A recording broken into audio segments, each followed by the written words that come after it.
अस्सलाम वालेकुम my dear viewers, welcome back to my channel. इस वक्त और मैं आपसे बात करने जा रही हूँ एक और इंटरेस्टिंग टॉपिक पे, जो कि हमारे जो नौजवान हैं, हमारे बच्चे हैं, बड़े भी इसको बड़ा इंटरेस्ट से देखते हैं, और ये है बीटीएस आर्मी। बीटीएस आर्मी जी, मैंने जब इसके बारे में सुना, मुझे इसके बारे में ऑनेस्टली पता नहीं था कि ये बीटीएस है क्या। बीटीएस है जी, फिर मैंने इसके बारे में थोड़ा सा सर्च किया। ये कोई कोरिया की बैंड है, वो भी लड़कों का।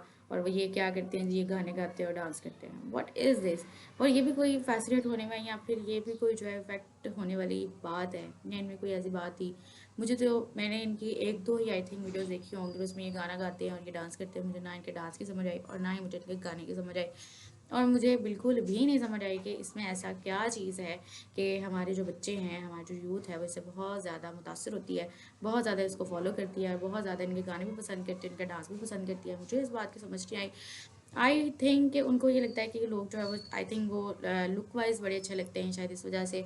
और उसके अलावा हमारा कल्चर भी नहीं है वो। और उसके अलावा में कोरिया के जो मोस्टली लोग होते हैं वो एथीस्ट भी होते हैं। और मुझे ये लगता है कि इनके गानों की मुझे समझ नहीं आई, ना ही मुझे इनके डांस मूव की समझ आई है। जो सिंगर ये जो गाने पसंद करते होंगे या डांस पसंद करते होंगे, उनको ये समझ आती होगी, लेकिन मुझे बड़े अफसोस के साथ, बल्कि खुशी के साथ मैं कहूँगी, मुझे नहीं समझ आई।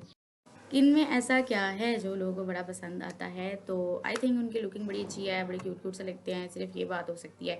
उसके अलावा मुझे इनमें कोई और बात नज़र नहीं आई, ना इनकी सिंगिंग में मुझे कोई बात नज़र आई, ना इनकी डांसिंग में कोई बात नज़र आई है। लेकिन ये बात मुझे बड़ी हैरान कर रही है कि हमारे जो बच्चे हैं ना, वो इससे बड़े अफेक्ट होते हैं और बड़ा ही पसंद करते हैं बीटीएस आर्मी को। और इनको क्रिटिसाइज़ भी बहुत किया जाता है, लेकिन आई थिंक इनका जो बैंड है वो इतना स्ट्रॉन्ग है कि इतने सारे क्रिटिसिज्म को ये बर्दाश्त कर सकते हैं। और इनको नहीं फ़र्क पड़ता कि जो करते हैं उसके बारे में लोग क्या सोचते हैं, क्योंकि ये अपने पैशन से करते हैं और इनका शौक़ है। क्योंकि तभी तो इनका जो बैंड है वो इतना पुराना भी है और इतना सक्सेसफुल भी है। क्योंकि ये ज़रूरी नहीं होता कि आप कितने गुड लुकिंग हैं या कितना अच्छा है आपका ड्रेसिंग, लेकिन ये ज़रूर मैटर करती है चीज़ कि आपका पैशन क्या है और आप करते क्या हो। वो सबसे ज़्यादा मैटर करती है चीज़, और वही जो है वो आपको सक्सेस की हाइट पे लेके जाती है। और मैं अपने नौजवानों से ये कहना चाहूँगी इस प्लेटफॉर्म के थ्रू कि उनको ऐसा कंटेंट नहीं देखना चाहिए और ना ही इसको प्रमोट करना चाहिए। आपको इस तरह की चीज़ें इफेक्ट नहीं करनी चाहिए, ना ही फैसिनेट करनी चाहिए। आप इस तरह की चीज़ें देखेंगे ना, तो आपके माइंड पे ऑटोमेटिकली इफेक्ट होगा और आपका अपने रिलीजन से, अपने कल्चर से खुद ब खुद जो है वो डिस्टेंस बढ़ता चला जाएगा। और फिर एक दिन ऐसा भी आएगा कि आप दूसरों की चीज़ों से फैसिनेट होते होते वही चीज़ें करने लग जाओगे, और ये कोई अच्छी बात नहीं है। फिर आप जहाँ पे रहते हो, जिस सोसाइटी में रहते हो, जहाँ जिस कल्चर से आप लोग बिलोंग करते हो, वो आपके लिए उसमें क्लैश आ जाएगा, फिर आपके लिए बड़े मसले हो जाएंगे। तो आपको एटलीस्ट इतना ज़रूर, ठीक है, एंटरटेनमेंट वाइज अगर आप देखते हैं तो भी इतना अच्छा नहीं है, लेकिन ठीक है। लेकिन फिर भी आपको इसको इतना ज़्यादा फॉलो नहीं करना चाहिए, इतना ज़्यादा इफेक्ट नहीं होना चाहिए। इफेक्ट अगर होना ही है तो आप लोग इतने ज़्यादा जो है हमारे अम्बिया की एग्जाम्पल्स है, आप उनसे इफेक्ट हो, उनको फॉलो करने की कोशिश करें। एक अच्छे एग्जाम्पलरी अपनी पर्सनालिटी को बनाएं, बजाय इसके कि इस तरह के बैंड्स ना, जिनका कोई सर है ना कोई पैर है, उनको आप लोग देख देख के इतना ज़्यादा आप पे असर हो रहा है और इतने ज़्यादा आप लोग उनसे मुतासिर हो रहे हैं, जैसे पता नहीं वो क्या करते हैं।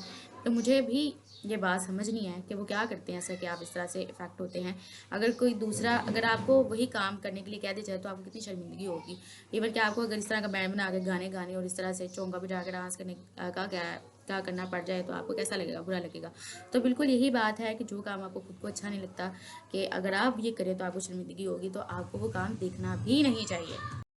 और आपको उस कंटेंट के बारे में बात भी नहीं करनी चाहिए, क्योंकि अगर आपको इस तरह की कंटेंट अगर आप देख के उसको आगे से फॉलो करते हैं, यार ये देखा था, यार वो देखा था, तो ये आपको नहीं करना चाहिए, बिल्कुल भी नहीं करना चाहिए।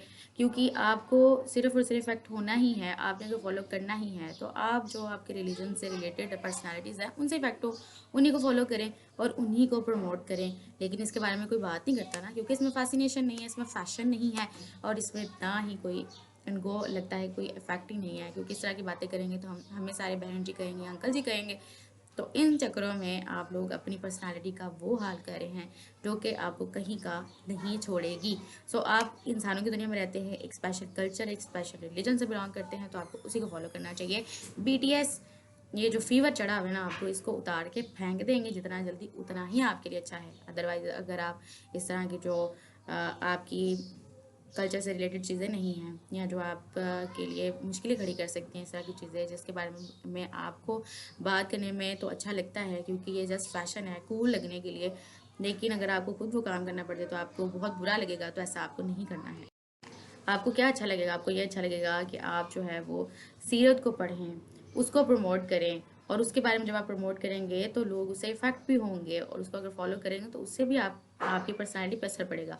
तो ऐसी चीज़ें आपको करनी चाहिए ना, लेकिन हम वो नहीं करते, क्योंकि यहाँ पे मोस्टली लोग ऐसा नहीं करते, और जो करते हैं उसको बहन जी या इस तरह से बैकवर्ड समझा जाता है, हालांकि वही सबसे ज़्यादा अप टू डेट है। और ये बीटीएस क्या कर रहा है, कौन सा फैशन ट्रेंड चल रहा है, कौन से कपड़े चल रहे हैं, कौन से जूते चल रहे हैं, ये किसी काम नहीं आने वाले। काम आने वाले हैं सिर्फ और सिर्फ आपकी अपना रिलीजन और अपना कल्चर। उसके अलावा जो सारी चीज़ें हैं, सारी रद्दी हैं, सारा धोखा है। इस धोखे से आप बाहर निकल आएँ और हकीकत की दुनिया में रहना सीखें। सो आई होप आपको मेरा मैसेज अच्छा लगा है तो मुझे प्लीज़ बताइएगा कमेंट करके, और थैंक यू सो मच।